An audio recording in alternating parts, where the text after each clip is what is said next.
Welcome back to Forza Horizon 5 PlayStation 5 gameplay as we continue our checkout of new cars. We've been going bang, bang, bang, bang, bang with new cars. I'm not gonna lie, I'm gonna show you some of the weirdest cars in Forza Horizon 5 today. In this month's update, there was not only the 4 free cars that we got added into the game, there is also a Nissan car pack. This is the brand new Nissan Retro Rides car pack, which includes 4 cars that you've probably never heard of before. I'm not gonna lie, they're a little bit strange, but that's why they're interesting. I was thinking today we're gonna jump in, try out 2 of these cars, and we'll come back tomorrow or like a day after that and try out the other 2 cars and give them a thumbs up or a thumbs down, and I'll tell you if this car pack's worth it or not. I think we need to start off with the Nissan S-Cargo and all 72 horsepower. 1.5 liter JDM engine. Wow. Chat says it looks like a miniature Pope mobile. Shh. Don't steal my jokes. This wouldn't be an AR12 video without any fun facts about the Nissan S-Cargo. It doesn't really go, I'll be honest. It's a little slow. Let me explain what this is. It's a Nissan van. It was originally built for Japan. It's not actually classified as like a K car because the engine's too big and like the whole car's kind of too big. I think they were a little confused when they built it. There is some design inspiration taken from the entire car industry. For example, a lot of the underpinnings of this car was inspired by the Citroen, what's it called? The 2CV. I'm not gonna lie, I can't believe anybody looked at and went, that's good. Let's use that as our inspiration. For some reason, Nissan gave it a French name, and I don't understand why. I think somebody at Nissan had like a French fetish, designed this thing mostly based off the Citroen 2CV, and then called it the S-Cargo, which means snail in French because it looks like a snail. Did you know that's not actually the only car this took design inspiration from? Chat, you won't believe this. Look at the windows on my Nissan S-Cargo. You know how like the McLaren F1 has 2 windows where the top piece kind of stays fixed and the bottom piece actually like goes up and down? This thing has the same windows. This car came out in 1989. The McLaren F1 came out in 1992. Basically, what I'm saying is the McLaren F1 actually has Nissan S-Cargo windows and not the other way around. These things were actually built and used as vans in Japan. They're super, super narrow to fit on all the Japanese roads. They are taller than they are wide, so they could fit like boxes stacked on top of each other. It means they're really top heavy, and they do have a reputation for rolling over if you take a corner with any speed. Not to worry though, because this thing's never heard of speed in its life, so not something you need to worry about. Probably one of the strangest things of all though is this thing only has a 3-speed automatic gearbox and a 7-gallon fuel tank, which means you can drive it for about 7 minutes before running out of fuel. I don't understand why they did that either. It also has one of the weirdest interiors ever made. Let's go back to the festival and I'll show you. You guys know how in your car you have a spare wheel, right? Which is usually like in the trunk under the floor, or like if you have a pickup truck, it's like under the bed. You might be saying, Nick, where's the S-Cargo's spare wheel? I have good news for you. It's under the passenger seat. It's one of the weirdest design choices ever. You're saying what I thought you would say. Chat probably thinking, that's just space saving. Wrong. As it turns out, although the van is quite short, it does have a second seat. I mean, they're a bit difficult to see. There you go. You can see through the window. You see the back seats in there? As it turns out, the back seats were kind of an afterthought. If you decide to sit in the back of a Nissan S-Cargo, bit of a problem with that. The seats aren't fixed, so they constantly try to fold flat because it's a van first and foremost. So you're gonna get squished by your own seat. Not to worry though, because in the event of an emergency, you don't have any seat belts, which means you'll fly out of the massive windscreen at the front. But also not to worry, because there's so little legroom in there, you'd never get in the back to begin with. Chat says so it's safer than a Cybertruck? Oh, absolutely. Fun fact, all of the panels on the Nissan S-Cargo actually stay attached to the S-Cargo, which is a plus. When the developers give us really strange, quirky cars like this, oftentimes they embrace the memes and give us wild customization. Developers, don't let me down. We've got some engine swap.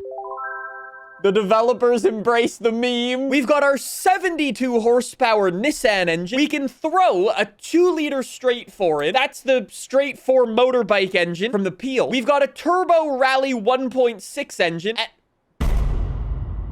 Oh my days. Who the hell thought that was a good idea? I would like to know, and I'd like to buy them a beer because I like them. That's a brilliant design choice. What if we turn it into the ultimate road racer? Basically, if you're in the market for a track car, would you rather go for a Nissan S-Cargo or a Lamborghini? Nicky Boo, why are you so broke? Spent all the money on your mum because I'm nice like that. We've got a 4-rotor, only Rob Dam could be jealous of. We've got all-wheel drive. That said, I should turn it into a wheelie car. That's a really bad idea, but I think I need to embrace the chaos. We'll come back to that after this. Give it a front splitter. Give it a rear wing. Let's go for some full slick tires. Never did I expect to see an S-Cargo in S1 class. Our tires bone stock are 155. We have the concept of a front tire. We can go up to 185, which should be sus. Luckily for us, though, we do have some engine spacers, which are pretty good, actually. Chat, I know exactly what wheel. Dino Nuggies. Let's get 15-inch wheels. Let's upgrade the brakes, upgrade the race suspension, anti-roll bars in the front and the back. We can go full weight reduction, go sub 2,000 pounds. Now I just need all the horsepower. Damn it. As it turns out, we are still S1 class. That is one of the builds of all time. Chat, we need to make it the world's fastest delivery van. Do we go Domino's or Papa John? A lot of chat says Domino's. We're going Domino's. I think the tagline for this thing should be, if it's not there in 2.5 minutes, it's free. I'm gonna be honest. I have no idea why the Japanese had an obsession with the French in the late 1980s. Chat says this car is mare. I'm not gonna explain that. I'm gonna let the people who understand that joke keep it to themselves. Time to see if we've got the fastest pizza delivery van in all the land. On the bright side, we've now got a 6-speed gearbox, so we actually have gears that are somewhat usable. Do you hear the engine note?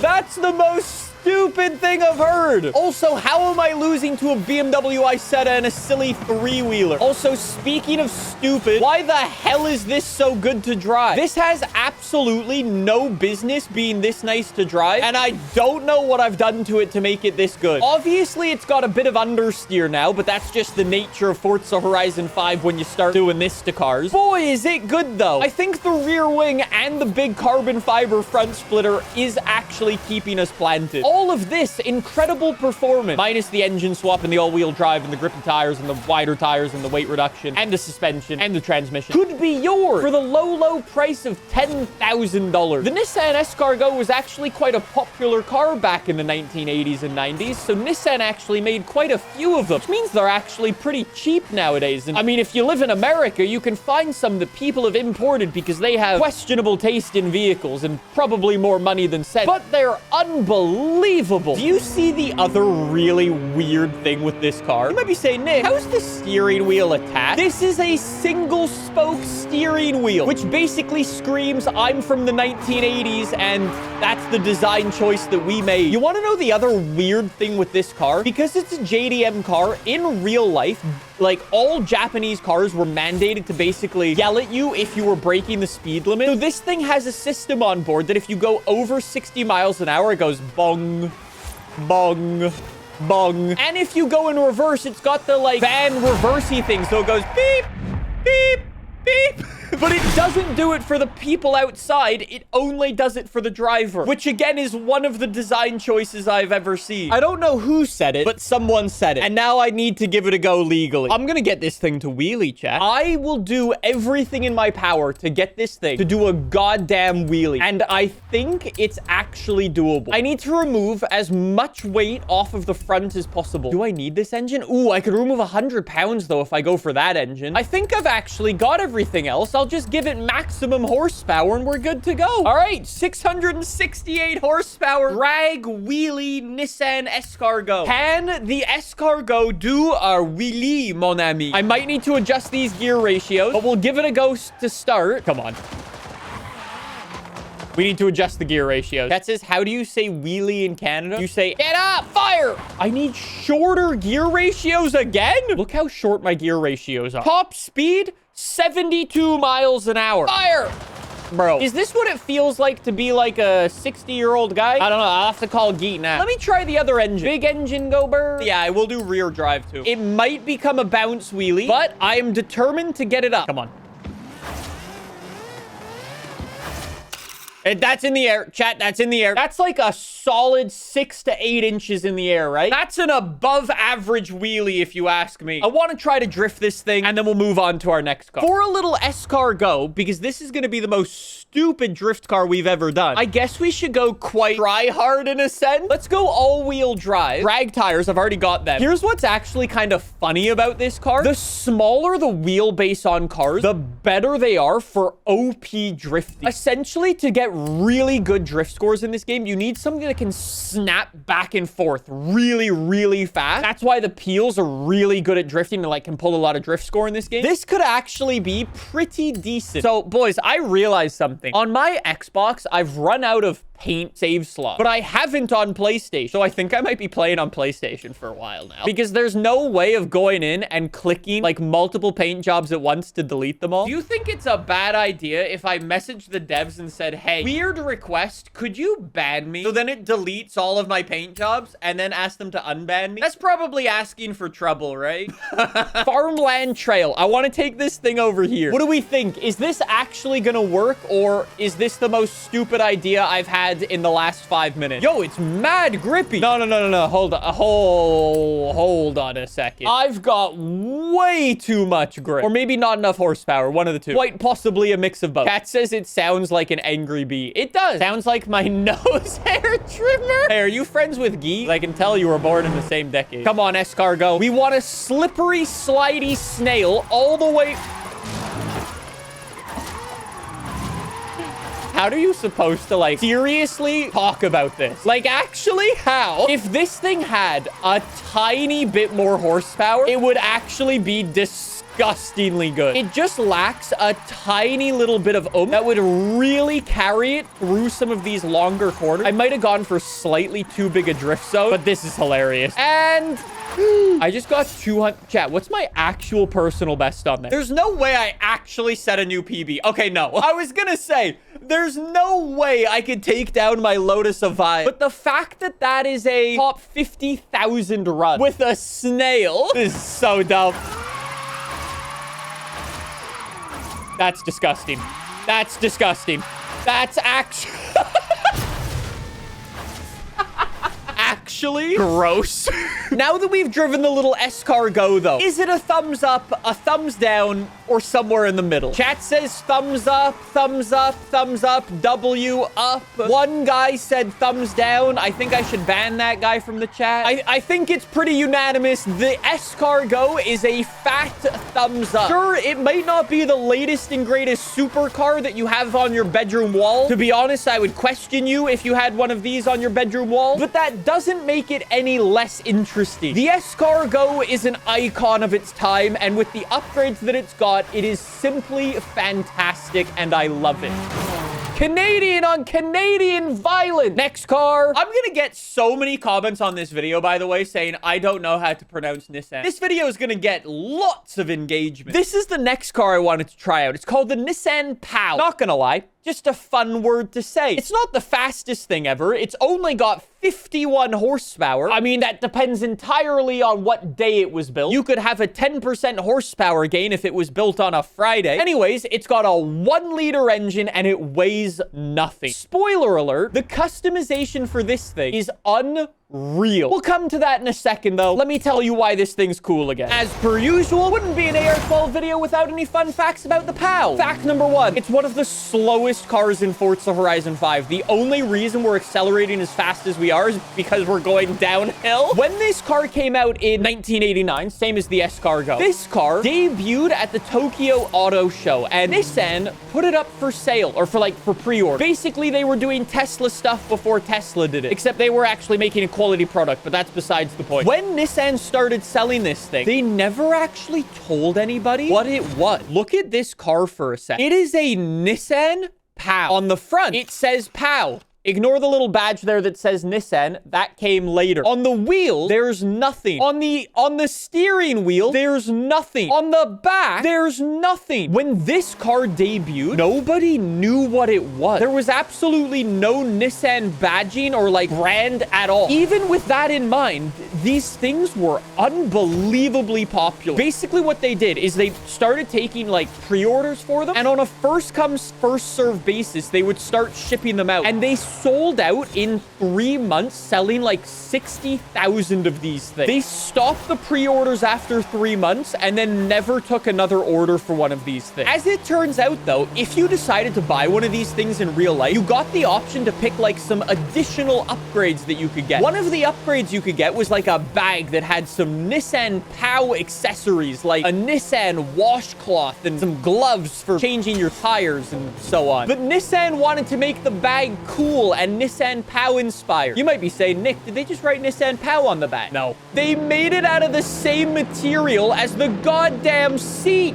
except it's that really horrible, nasty material and nobody wants to touch it and it's gross. All this to say, if you actually want some serious fun facts, this thing was actually built in what's called the Pikes factory, and it's called a Pikes car from Nissan, along with basically all the cars in this car pack. They're all from like the Nissan special division thing. I don't know what happened to the special division thing. Basically, the special division thing basically just made things that were futuristic-ish looking and then put them on sale and people really liked them. I'm not gonna lie though, it is abysmal to drive. I think I could actually get to my destination faster if I hopped on one leg while being blindfolded and tied to a tree. I think this has the concept of an engine, not an engine. It's like somebody thought about horsepower and then went, what? And across the line. Yeah. Golden says it right. It's the Nathan of engine. It's quite endearing, but a little slow. Wait, it's a convertible? Yo, it's a convertible.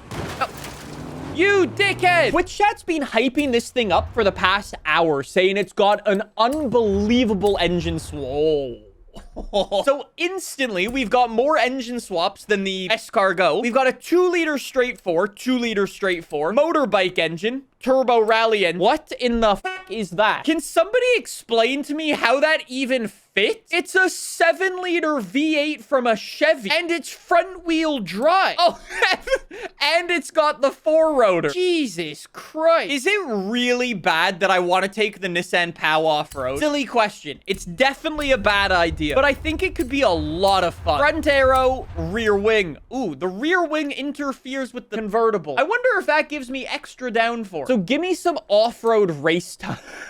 Look at this with full slip. Oh my God, the chunky off-road tires are great. We've got 155s. We can go up to 225s, which somehow look enormous on this, even though a 225 is super skinny. All right, let's go for some lightweight wheels. How did we just remove 37 pounds from the wheel? Anyways, engine spacers do in fact go burr. Simply lovely. I'm gonna go for some rally suspension. Oh my God, look at this on drift suspension. That looks incredible. Anti-roll bars front and rear. Weight reduction probably not gonna, yeah, it doesn't really do much. And then horsepower. Chat says S1 rocket. I think we have different definitions of the word rocket. All right.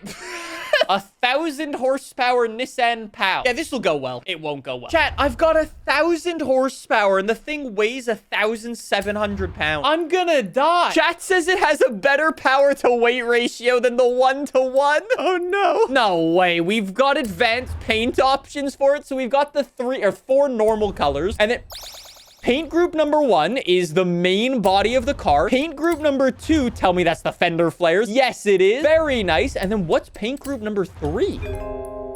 Wait. Paint group number 3 is the interior. We have interior customization. Wink, wink. It's coming to Forza Horizon 6. Wink, wink. You heard it here first. What if I do like a retro blue and then carbon fiber fender flares and then a pink interior for some spike? Chat says the Extreme E's had interior paint as well. I actually never knew that. Neither did anybody in chat. You're apparently the only person who's ever driven one of the Extreme E cars in this game. What's an Extreme E? If you don't know, don't look it up. You'll ruin your day. 1,000 horsepower Nissan wannabe K car. What the hell am I racing again? Chat, the Nissan Pao is incredible. These are words I didn't expect to be saying. Chat says it's the meme Olympics. You're not wrong. Dude, this thing flies. The Nissan Pao is an underrated Japanese gem. When Forza Horizon 6 takes place in Japan, this better be the starting car, right? It better be. With the optional V8. Power on, get past this DeLorean. Simply lovely. All the AI. Wait, why? The Nissan Pao's a really good off-roader. All right, so what should we do for our second build? Maybe we should just throw some fat slicks on it. That's S2 class. Why? Oh my God, they're 12-inch wheels. I don't even have brakes yet. Oh, this is a terrible idea. I've genuinely never seen something quite like this in any Forza game before. This might be the most out-of-place car I have ever seen in a Forza game. Chat, do you want to know something wild? These wheels, they look big, huh? Those wheels are goddamn 15-inch. Those wheels are the same size as my Miata wheel. Nissan has proven that even small things can look nice and be satisfying. Good to know. That's 230 miles an hour. That's the scariest thing I think I've seen. What a stupid car. Do you think there's any comedy paint jobs for this thing? Oh my God, what are people doing? I really like this one. This one looks sick. Wish me good luck because I'm definitely going in. Is that a Sesto FE? All right, well, let's see if I can take down literally the fastest car in this. I got him.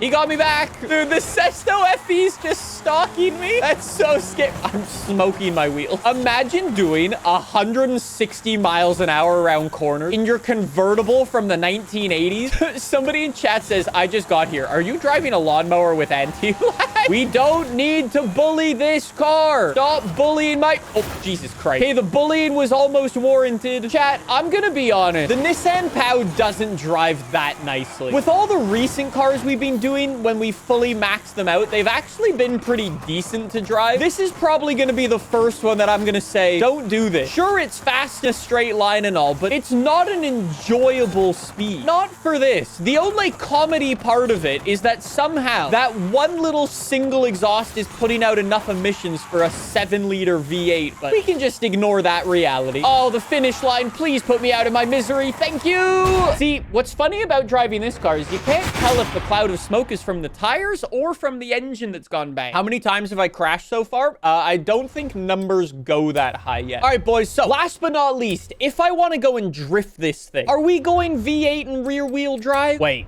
I have a better idea. You might be saying, Nick, you forgot to do your drivetrain. I didn't forget. Chat, what's the meta for a front wheel drive drift car? Is it drag tires or just stock tires? Drag? Is this a bad idea? Abso-goddamn-lutely. I think I've just upped myself for the worst idea I've ever had on this channel. Congratulations to me from me. All right, drift suspension. I hope you like cars that are undrivable because that's what this is about to be. I actually have no idea how to tune a front wheel drive drift car, so I'm just gonna guess. Why does it look like a clown car? Don't ask those questions. That's rude. I'm gonna want a pretty small drift zone this time. Let's go here. This is the smallest drift zone that I know of, so just put me out of my misery now. In to the drift zone. Now, I'm not gonna lie, it's been a very, very long time since I've done any front wheel drive drifting, so basically what I'm saying is that's my driver excuse out of the way already. I'm gonna do my best with a front wheel drive drift car that I don't really know how to drive and that was built as a bit of a meme. No shot that was 3 stars first try. Oh my God, it was. Wait, my personal best is only 116. I want to see if I could get like 90. That'd be kind of close. Come on, front wheel drive boy. There's 70. It doesn't want to rotate. There's 90. No, get 100. Ah! I went off the road and missed 100. No. Now that we've driven the Nissan Pao, though, what do we think? Thumbs up, thumbs down, somewhere in the middle. Huge thumbs up 100%, up. Everybody really likes this thing. I'm not gonna lie, I have a sneaking suspicion the 7-liter V8's doing a lot of heavy lifting. GG, Nissan Pao and Nissan S-Cargo. I would usually say great cars, but what cars? I just did a 360 with a front wheel drive car.